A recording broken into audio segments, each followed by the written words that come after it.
Ngumingiti na sa cellphone, lagot na. Ano ba? Si Lester kasi nangaasar. Iba na yan hindi na ba talking stage lang? Hindi ko alam, tinatawag na niya akong love na walang label? Pumayag ka? Hindi no, nagkusa lang siya. Hindi ko naman siya tinatawag na ganun pabalik, Lester lang. Uy, kamusta yung nakipag-date? Okay naman, niligawan niya daw ako. Ayan na, so kailan mo papakilala sa akin yan? Saka na, pag sigurado na. Baka mabati. Paano ko ma-judge kung mangluloko ba yan o hindi? Hindi, focus siya sa pag-aaral. 3 years na siyang single, 6-footer, gentleman, responsible at talatamang family man. Best bakasyon na, Tagaytay tayo. Sige, basta wag sa Sabado. But, may kadate ka na naman? Kailan mo ba sasagutin yan? Malapit na, minihintay lang ako. Ano namang hinihintay mo? Secret.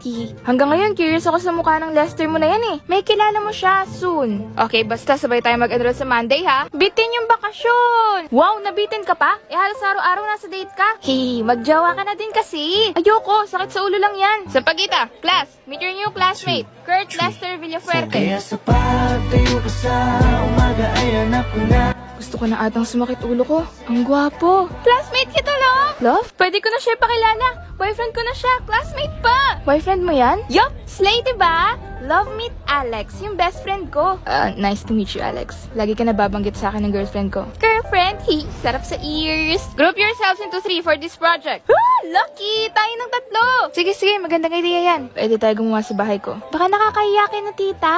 What did I tell you? Tawagin mo na daw mama si mom, diba? Ay, oo nga pala. Isa pa, gustong-gusto ni mom na everyday ka na sa bahay. She loves to feed you. True, tumataba na nga ako Hirap tanggihan ni mama. Ang sasarap din kasi ng luto niya. Good girl. Be, may bago kang bracelet? Oo, bigay lang sa akin. Oh, hello, Iha! Buti nandito ka ulit! Kamusta po kayo, mama? Kasama ko po pala yung best friend ko, si Alec. Nice to meet you, Iha. Nice to meet you din po. Nagdala po ako ng mamon para po sa inyo. Hala, thank you! Specialty ko po yan. Nakakahiya po kasi kung wala akong dala Oh, no. Nag-abala ka pa. Ihanda ko lang pagkain ninyo, ha? Meron ka pa nun? Di mo naman sinabing may dala ka pala nun. Pahingi.